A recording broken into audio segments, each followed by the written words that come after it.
Good morning, Rachel. This little video about thumb position, the use of the thumb to stop notes on the cello.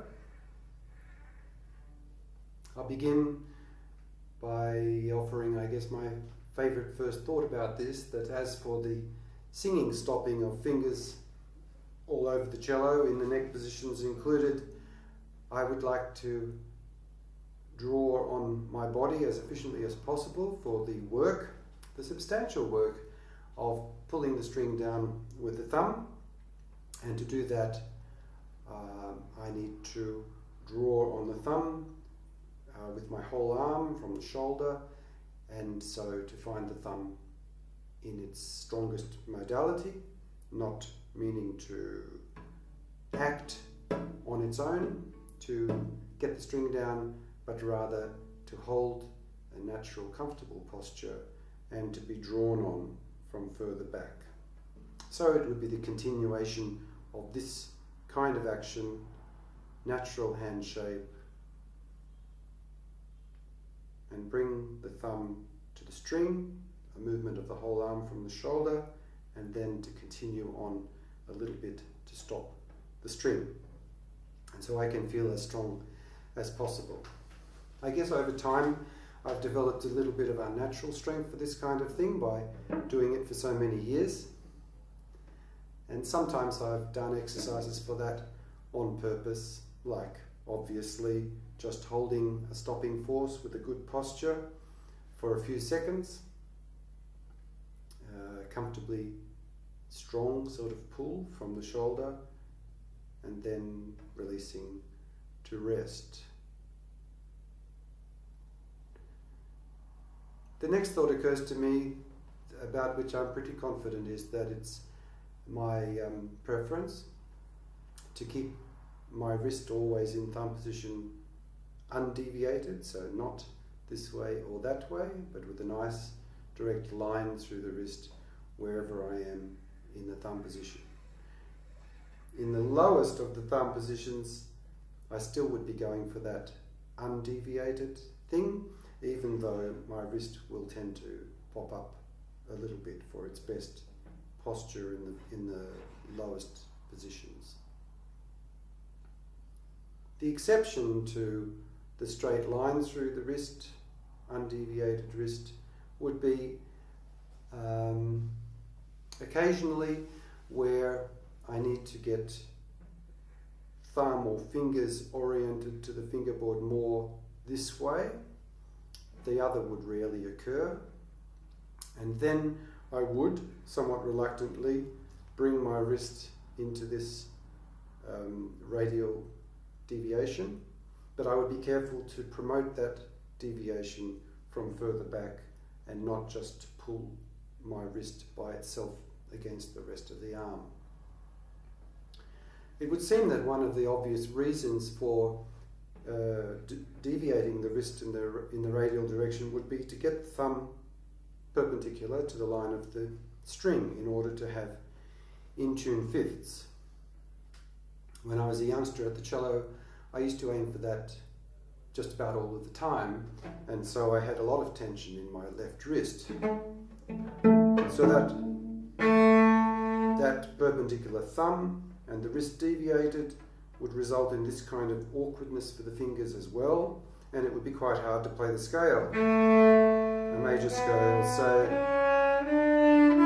a lot of tension in the wrist, and I learned that it was not really necessary to keep the thumb like that. In fact, that I could let the thumb approach the line of the fingerboard and strings somewhat at an angle and still do very well with the scale.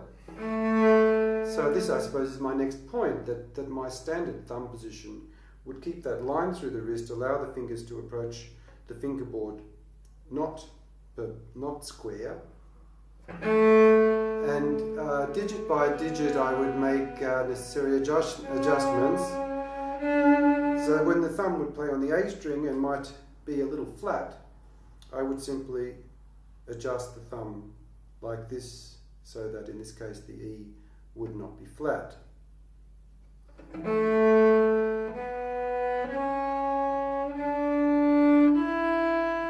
After which I would quite happily adjust it back.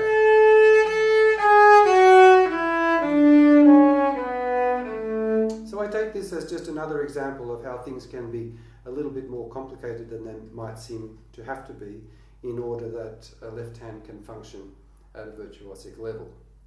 So it would be the simplest thing of all to say the thumb should always be squared to the line of the fingerboard and strings, and that everything should be done that way, and that would be easy to describe and very, very hard to do in many circumstances. So I'm going to stay with the idea of adaptability here for a second and describe the generous adaptability of the fingers too in the thumb positions. The adaptability will have, as ever, to do with whether or not the situation is a fast flowing one or a slow singing one,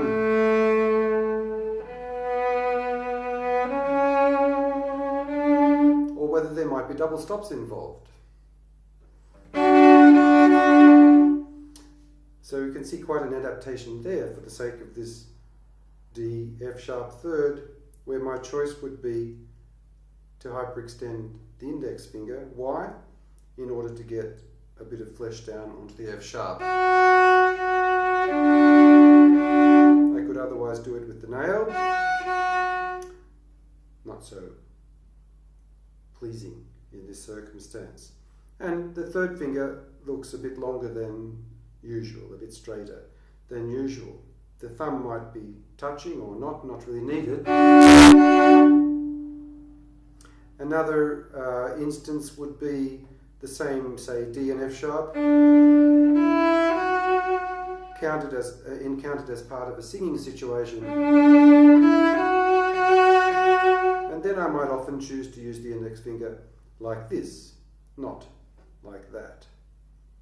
Let's have a look at a whole scale and see what's going on.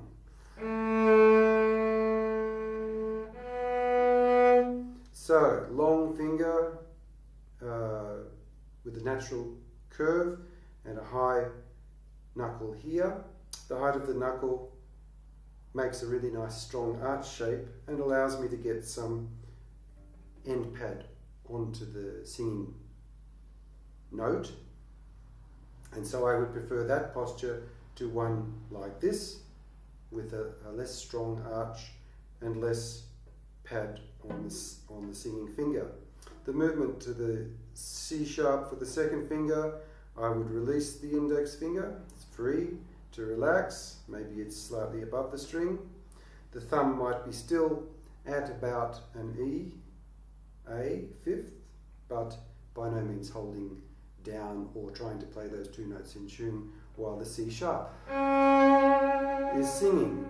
You see that the third finger doesn't quite reach the string at this point, so there will be a little transition to get the third finger down on the D, after which the second finger can relax.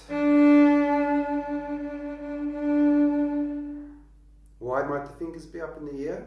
Well, if I let them down to the string and do vibrato, as usual, I might be a bit annoyed by the scrubbling around at the end of the finger as it slides up and down the string. So I would often lift the fingers away, more or less. On the A string, the first finger standing very tall again to get some cushion down for singing tone. Reach out for the G sharp. Let go of one and transition to the A.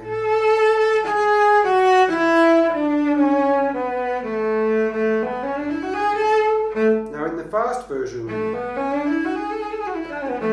we should see a little bit of this kind of adjustment in the arm to facilitate comfort in each finger in rapid turn.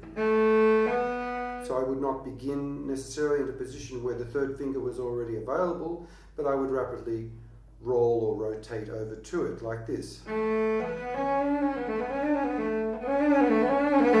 Again, more movement results in more efficiency. not less movement, being more efficient. I could hold still and play all of the notes in the one arm position, but this involves more tension and doesn't allow the liberty that I have otherwise to put the finger down exactly where I want to.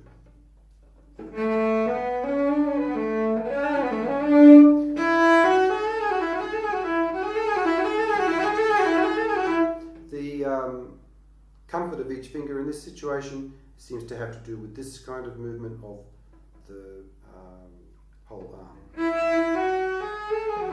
Not particularly with a rolling one of the forearm, but more with this kind of pivoting around the thumb.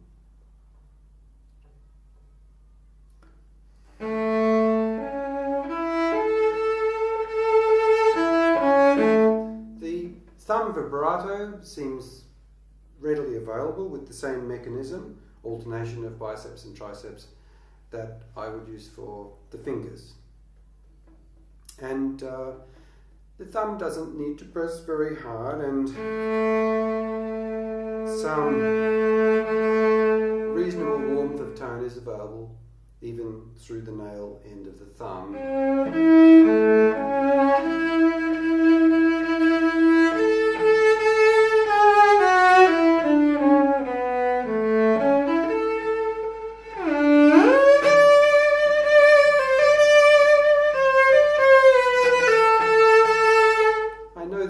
Opinions are sometimes strong that in playing in the high positions, the thumb always ought to seek a particular place, although it's not stopping a note. And I no longer play that way or think that it makes a whole lot of sense. I think that it's just fine to have the thumb perhaps in the vicinity of a whole step, a tone away from the index finger quite often, but not necessarily down. And my attention can be more fully on the sound and the feeling of fingers that are actually doing something.